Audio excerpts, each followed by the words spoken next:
Olá, queridos e queridas, sejam bem-vindos ao nosso pré-ENEM de cada dia. Eu me chamo Alexandre, sou professor de Geografia e hoje nós vamos falar sobre um assunto bastante interessante que é a geomorfologia, mais precisamente os agentes modeladores de relevo. Nós temos aí na nossa tela alguns desses agentes modeladores de relevos, né? Nós temos aí este mapa que mostra as placas tectônicas, que são os chamados agentes endógenos, ou seja, que modelam os nossos tipos de relevo de dentro para fora. Nós vamos já falar sobre cada um deles. É interessante que a gente saiba, porque geralmente a gente pensa, quando o nosso planeta, ele tem aproximadamente 4 a 5 bilhões de anos, né? E quando a gente nasce, as coisas já estão estabelecidas. Então a gente talvez pense que ao ver montanhas, ao ver vales, a gente pensa que aquilo sempre esteve daquela maneira, né? E não é assim que as coisas funcionam. O nosso planeta Terra, ele está em constante transformação. E isso acontece não só de maneira cultural, social, né? As nossas sociedades se transformam, mas também de modo físico, o nosso planeta está em constante mudança, ainda que a gente não perceba essas mudanças, que acontecem muitas vezes de maneiras sutis, mas bastante profundas. É importante também a gente deixar claro os tipos de relevo que existem no nosso planeta, né? Quando a gente fala de geomorfologia, a própria etimologia da palavra já nos dá o significado. Geo, terra, morfo, forma, logia, estudo, né? Estudo das formas da Terra. Por quê? Porque os nossos tipos de relevo, eles nada mais são do que as formas do nosso planeta, né? Aí na tela nós temos a primeira forma de planeta, digamos assim, né? Que são as montanhas. Mas, professor, o que são montanhas? São relevos com elevadas altitudes. Nós temos aí nessa foto a tão famosa Cordilheira dos Andes, né, aqui da nossa América do Sul. Segundo tipo de relevo que a gente pode falar, que também está aí na tela, são os planaltos, que são relevos de considerável altitude que possuem um topo relativamente plano. Eles são montanhas de tamanho um pouco menor, digamos assim, né, do que as cordilheiras, como foi mostrado na foto anterior. O terceiro tipo de relevo que a gente pode falar, que é o mais conhecido de todos, que são as planícies, né, os relevos que são relevos de baixa altitude, formados por áreas planas e pouco acidentadas, como é mostrado aí na nossa foto. Essa foto que está na tela é a planície do Pantanal. Você pode perceber que não possui grandes elevações. Aliás, não possui elevação nenhuma, né? O básico de um relevo de planície é que ele é plano. Ele não possui acidentes, né, áreas acidentadas relevantes, como você pode ver aí nessa imagem, tá? Por fim, nós temos as depressões, que nada mais são do que os relevos rebaixados em relação às áreas que o rodeiam, né? A foto que aparece aí na nossa tela é justamente uma das depressões mais famosas do planeta, que é a depressão do Mar Morto. Você pode perceber que ao redor nós temos áreas mais altas e a região do Mar Morto é mais rebaixada, né? Algumas dessas depressões, sendo elas relativas ou não, elas estão até abaixo do nível do mar. Mas por que a gente precisa saber disso? Como eu disse, os relevos eles são formados a partir de fenômenos que os modelam, né, ao longo do tempo. Isso não acontece de uma hora para outra. As cordilheiras, por exemplo, como a Cordilheira dos Andes, a Cordilheira do Himalaia, a Cordilheira de Atlas, que fica na África, elas não são modeladas da noite para o dia. Esses são fenômenos que acontecem através de eras geológicas, né, através de muito tempo. É bom a gente deixar isso bastante claro, tá? Agentes, dentro desses agentes que modelam o nosso relevo, nós temos basicamente dois tipos. A gente classifica na geografia em dois tipos. São eles os agentes exógenos, que são os agentes externos, e os agentes endógenos, que são os que acontecem de dentro para fora, tá? Nossa imagem aí na tela, nossas imagens, né, mostram justamente esses agentes exógenos, que são os agentes que modelam os relevos de fora para dentro. Quais são esses agentes? Nós temos aí na primeira imagem o vento, né? Justamente nessa imagem ele está levando o quê? Sedimentos, não é? Areia. Areia nada mais é do que sedimentos, né? Que são levados das rochas, por exemplo. A água das chuvas, formando aí a famosa erosão pluvial. Aí, do ladinho da chuva, nós temos as geleiras, a neve. Temos também, abaixo dessa imagem, como vocês podem notar, a erosão marítima, né? Inclusive, um dos ditados mais geográficos que existe é aquele que a gente tanto conhece, que é água mole em pedra dura, tanto bate até que fura. Isso nada mais é do que geografia pura, não é? Porque a água, ela bate modelando o relevo, que no caso é a pedra. No caso aí, nós estamos mostrando na imagem a chamada erosão marítima, certo? E do lado, nós temos a erosão fluvial, que nada mais é do que a ação dos rios modelando a nossa superfície, modelando aí as rochas que estão ao seu redor, certo? Entendendo basicamente os agentes externos, a gente passa para o entendimento dos agentes endógenos, que nada mais são do que aqueles que acontecem, como eu já falei, de fora para dentro, os internos. Nós temos como principais agentes internos as famosas placas tectônicas. Aí na tela a gente mostra o nosso mapinha das placas tectônicas que existem no nosso planeta e elas foram descobertas lá por volta de 1919 por um cientista alemão chamado Alfred Wegener. Alfred Wegener teve algumas percepções relacionadas ao nosso planeta. Que percepções foram essas? Basicamente, ele percebeu que os continentes, né, segundo a sua teoria, os continentes eles estão em constante andamento, né, eles se movem, eles se movimentam.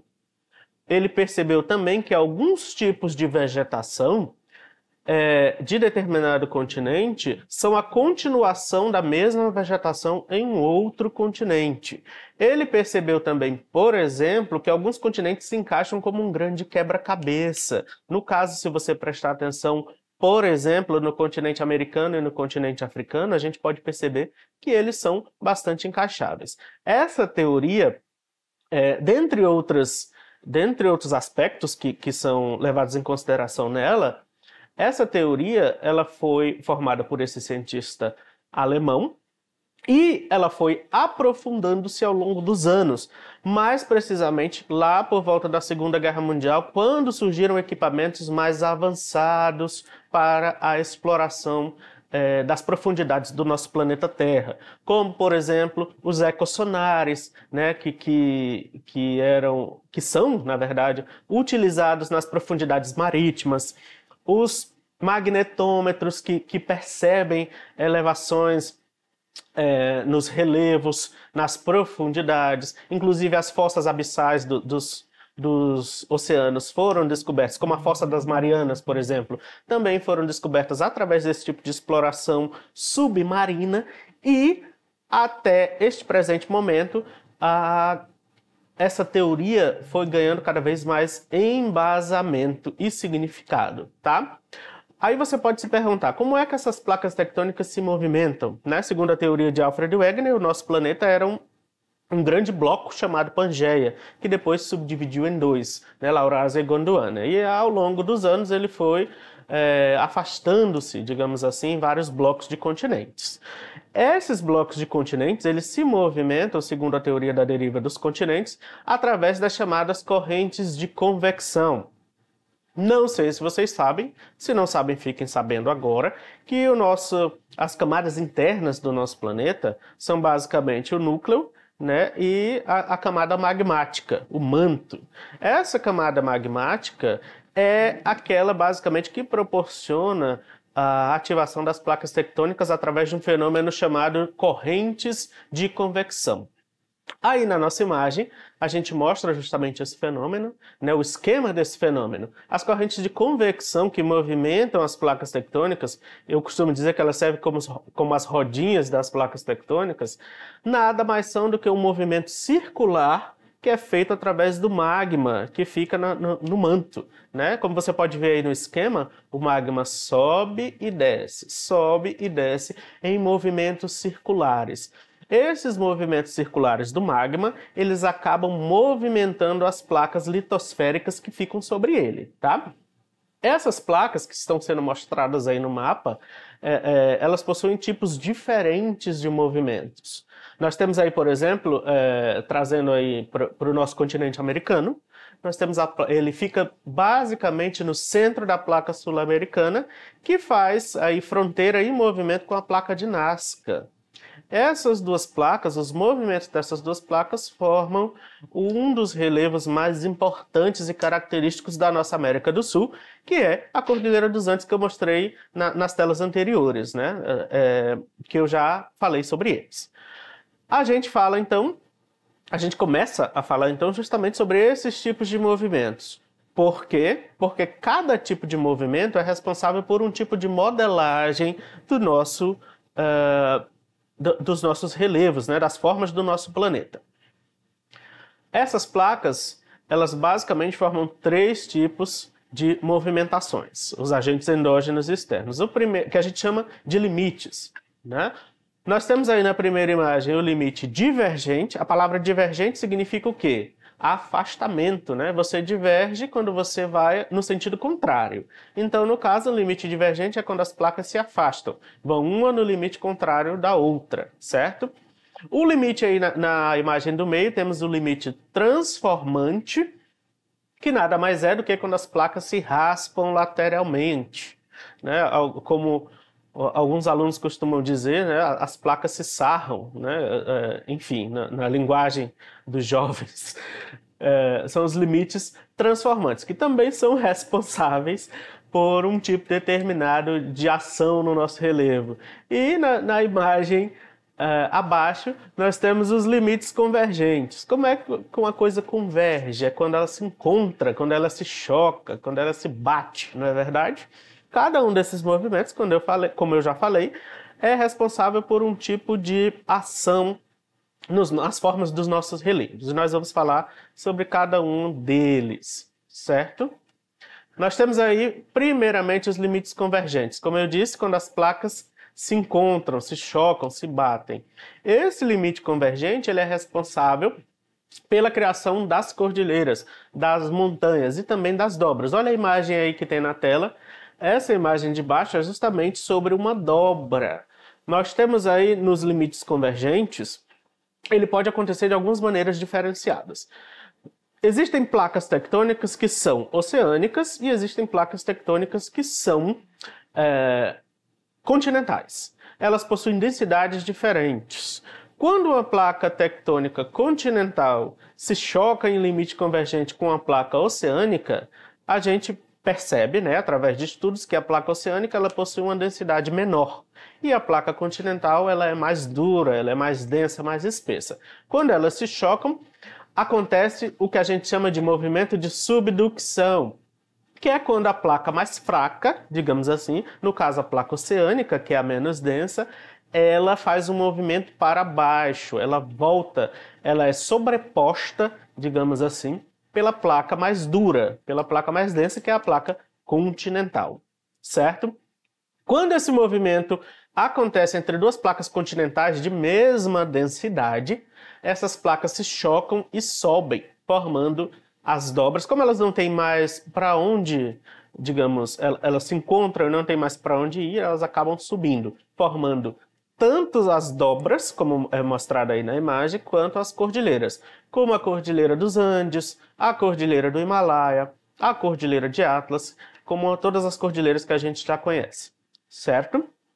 Passando adiante, nós temos os chamados limites divergentes. Como eu já falei, uma coisa divergente é uma coisa contrária, né? Quando as placas elas se abrem, né? Vai cada uma para um lado, literalmente. Esse movimento divergente ele é responsável tanto pela erupção dos vulcões, porque o que é que acontece? Quando as placas se abrem, vai cada uma para um lado, elas abrem buraco, digamos assim, né? Ela deixa um espaço vago entre as placas. Esse espaço vago é preenchido basicamente pelo magma dos vulcões que sobe e acontecem as famosas erupções vulcânicas, como a gente está mostrando aí na imagem. Olha que vulcão lindo, né?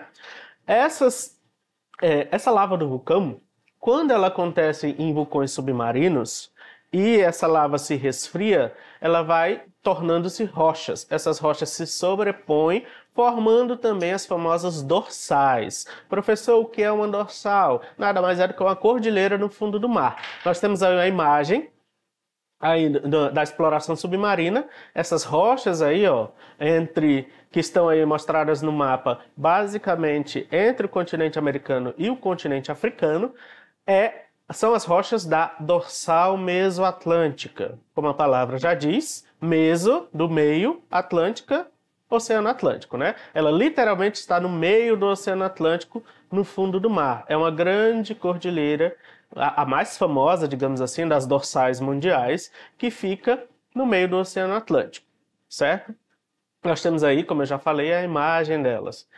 Esses dois fenômenos são formados pelos agentes divergentes, né? O afastamento das placas, certo? Passando adiante, nós temos o último dos limites, o último dos movimentos, que é o movimento transformante. É quando as placas se roçam, se raspam lateralmente. Essa raspagem, digamos assim, esse movimento, quando as placas se encostam lateralmente, ele libera uma coisa chamada energia sísmica. Essa energia sísmica, ela é liberada e sai literalmente, falando português claro, ela sai literalmente quebrando tudo. É uma liberação de tensão, digamos assim. Essa liberação de tensão é formadora de dois fenômenos que a gente conhece, né, bastante. Não por vivência, ainda bem, né? Mas a gente conhece em termos de estudos, que são os terremotos e as falhas. Nós temos aí na imagem uma das falhas mais famosas do nosso planeta, que é a falha de San Andreas, que fica na Califórnia, nos Estados Unidos. Inclusive, essa falha ela tem ganhado bastante mídia ultimamente, porque ela pode, inclusive, se ela continuar se quebrando, se continuarem acontecendo terremotos por aí, ela pode, inclusive, existe a teoria de que ela pode afastar a Califórnia dos Estados Unidos, né? Ela pode quebrar aí completamente essa parte do planeta. E aí nós temos uma imagem aí dos terremotos no Haiti. Vamos, então, para o nosso treinamento de cérebro, né, gente? Bora treinar o cérebro. Lembrando também que esse fenômeno que eu citei, quando ele libera energia, ele causa uma espécie, o que chama-se na geografia, de alívio geológico, certo? Vamos para o exercício do nosso cérebro, né? Vamos exercitar a nossa massa cinzenta com o nosso livro Resolva Enem 2, página 25, questão 87. De repente, sente-se uma vibração que aumenta rapidamente. Lustres balançam, objetos se movem sozinhos e somos invadidos pela estranha sensação de medo do imprevisto. Segundos parecem horas. Poucos minutos são uma eternidade. Estamos sentindo os efeitos de um terremoto, um tipo de abalo sísmico. Muito fácil essa questão, né? Acabei basicamente de falar sobre esse fenômeno, então está fresquinho na nossa cabeça. O fenômeno físico descrito no texto afeta intensamente as populações que ocupam espaços próximos às áreas de... Vocês lembram que eu falei para vocês que quando as placas se raspam lateralmente, elas liberam energia sísmica e isso tem um determinado nome na geografia. Que nome é esse? Esse nome dessas zonas que tem terremotos, que é justamente isso que a questão está pedindo, né? Que nome é esse? Letra A, alívio da tensão geológica. Letra B, desgaste da erosão superficial. Letra C, atuação do intemperismo químico. Letra D, formação de aquíferos profundos. Letra E, acúmulo de depósitos sedimentares. Como eu disse, isso com certeza está fresquinho na nossa cabeça. A gente sabe que quando as placas se raspam, elas liberam energia sísmica. E essa energia é liberada porque ela se constitui em alívio da tensão geológica ou alívio geológico, não é verdade? O que caracteriza na nossa questão a opção A, certo? Muito fácil, né, gente, essa questão. É isso. Espero que o nosso tempo tenha sido proveitoso. Espero que o assunto tenha entrado nas cabeças de vocês, vocês estejam afiadíssimos para os vestibulares, para o Enem, para os concursos. A gente se vê nas próximas aulas. Fiquem bem, acessem as nossas plataformas.